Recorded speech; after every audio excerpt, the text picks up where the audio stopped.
Hello, it is our fourth class and we will discuss about the commerce. In the earlier class we discussed about the industry, that is these are the two types of business activities. So in this class we will discuss about what is commerce and what are the types of commerce. Commerce refers to all those activities which are necessary to bring goods and services from the place of their origin to the place where it is needed, where it is consumed. It is the activities by which goods and services are brought to their place of consumption from the origin, from where it is manufactured to where it is needed.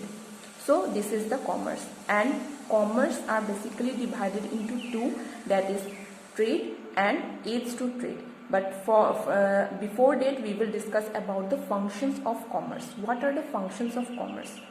Commerce is an important segment of business. In business, commerce is needed. So, functions of commerce. First function is removing the hindrance of person.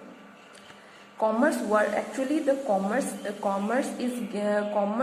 mainly do the following things. That is, first is removing the hindrance of person. Removing the hindrance of person means the goods and services are produced by a large number of persons called producers.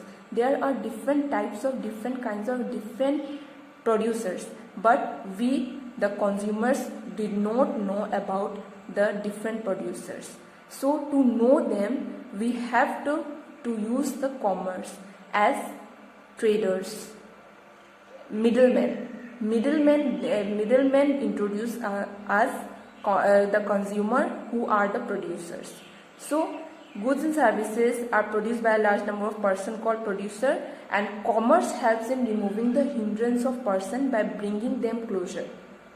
Producers and consumers are brought closer through the chain of traders. Traders do that thing, and traders, what they do?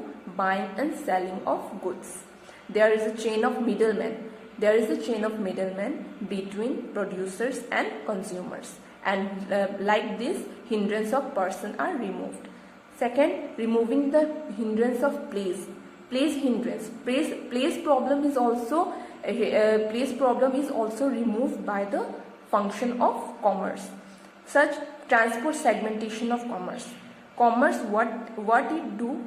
It brings about the transport segmentation. From the transport segmentation, the hindrance of place is removed. And after the third point, removing the hindrance of exchange. Goods and services are exchanged with the help of money. And commerce, what the commerce do? It helps the goods and services with the help of money. Banks helps the buyer and seller in exchange of money.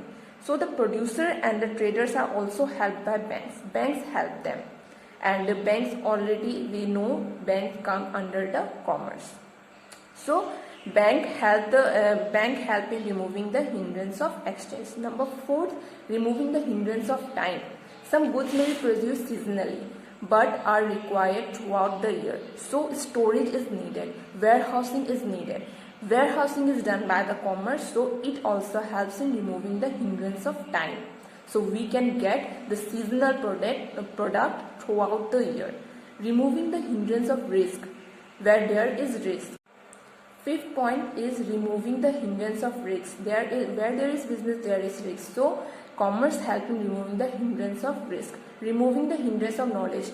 The consumer may not know everything about the production in the market, and that the commerce help in removing the hindrance of knowledge. We can know about what is in the production or what is in the market. So it is the function of commerce. Now, classification of commerce. Commerce are mainly divided into two: trade and aids of trade. So what is trade? We already discussed trade, buying and selling of goods. Buying and selling of goods means trade. The trade may be divided into internal trade and external trade. Internal trade means the purchase and sale of goods inside the country. What is done inside the country is the internal trade. And internal trade, external trade, trade between two or more nations. when the trade is introduced in two or more nations, between two or more nations, that is called foreign trade or international or external trade. And now it is the auxiliary or aids to trade.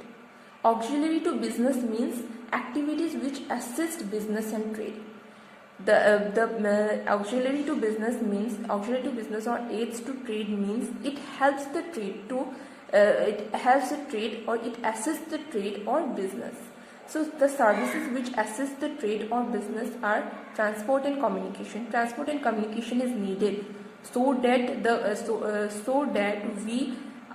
we get the products. So transport and communication. Banking and finance. Banking and finance are also needed, and warehousing to store the products for every year or for throughout the year. Warehousing is also needed in the future use. For the future use, warehousing is needed. Advertising. Without advertising, we are not able to introduce our products in the market. So advertising is also needed, and it is introduced by the aids to trade. Insurance is also needed. In every business we need an insurance such as fire insurance, life insurance, etc. So these are the two main types of business activities, that is industry and commerce. Thank you. In the next class we will discuss about the objectives of business.